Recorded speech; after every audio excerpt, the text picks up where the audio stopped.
बोली हारे की सहारे की जय हो, की जय हो। विषय आप देखते हो बड़ा ही प्यारा वचन लेकर आई हैं।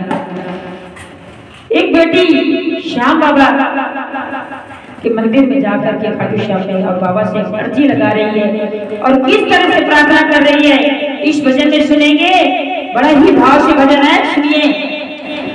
श्याम धनी आने में जो देर लगाओगे, श्याम धनी आने में जो देर लगाओगे, इतना समझ लो हारे हुए को और हराओगे, इतना समझ लो हारे हुए को और हराओगे। श्याम धनी आने में जो देर लगाओगे, श्याम धनी आने में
बोलिए हारे के सहारे की जय हो, बोलिए लगदातार की जय हो। से भजन सुनाया हमारी काकू बेटी ने।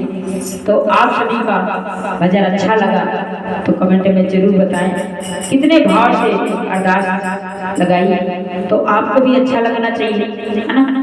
तो कैसा लगा कमेंट करके बताएं। राधे राधे।